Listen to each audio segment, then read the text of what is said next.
Ma'am तुम्हाला सांगतो इथपर्यंतच येतात. तुम्ही दोघी तिकडे मागे सगळे जवळजवळ थांबा म्हणजे सगळे दिसाल. सगळे मागे तिथे जा बॅनर पासून. हा परफेक्ट. सगळ्यांनी असं मागं पण थांबा मॅम, म्हणजे आपण कसे सगळे जवळजवळ असं व्यवस्थित दिसेल. एक काम कर ना सगळं त्यातलं कोणी गेलं तुझा तिकडे थांब. चालेल. Ma'am ready? ते बाई या साईडला बघ.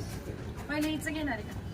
नाही पहिले तुम्ही बोला. ॲज अ डिरेक्टर रायटर तुमचं नाव, शाळेचं नाव, कथेचं नाव, त्यानंतर तुमचा अनुभव दिग्दर्शक म्हणून या मुलांना कसा होता, आणि आपली स्पोकन मराठी जी आहे स्पर्धेचा इनामदार करंडकाबद्दल. चालेल. 1.5-2 मिनिटात उरकूया आपण. Action ma'am. हा नमस्कार. आम्ही कर्मवीर भाऊसाहेब हिरे हायस्कूल लक्ष्मीनगर पुणे 9 येथून हा संघ घेऊन इथं आलेला आहोत.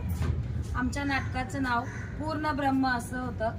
स्नेहा चव्हाण लिखित हे नाटक होतं आणि या नाटकाचं दिग्दर्शन मी मनीषा खामकर यांनी केलेलं होतं. ही सगळी माझी टीम आहे. नाटक सादरीकरण करताना खूप छान वाटलं.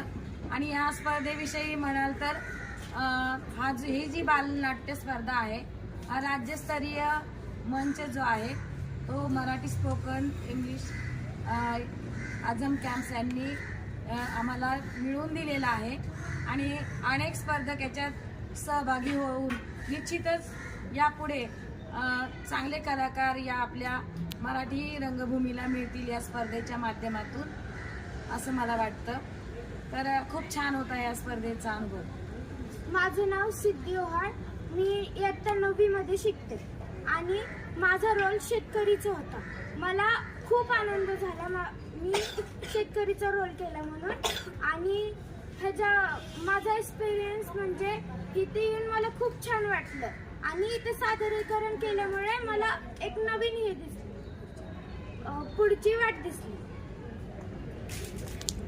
8वी मध्ये शिकते. आम्हाला आमच्या टीचरांनी नाटकाला 2-3 दिवस अगोदर सांगितलेलं. आम्ही तेव्हापासून ही प्रॅक्टिस सुरू केली आणि आज आम्ही इथे आलोय. आणि आमच्या नाटकाचे नाव होते पूर्ण ब्रह्म. आणि मला ह्या नाटकामध्ये एक सुकलेले पीक म्हणून रोल भेटला होता. पहिलं मला वाटलं की ह्या रोलमध्ये एवढं काय नसेल, तरी नंतर मी जेव्हा हे करत गेले तेव्हा मला खूप छान वाटलं. आणि थँक्यू फॉर तुम्ही आम्हाला इथं बोलवल्याबद्दल. Thank you so much.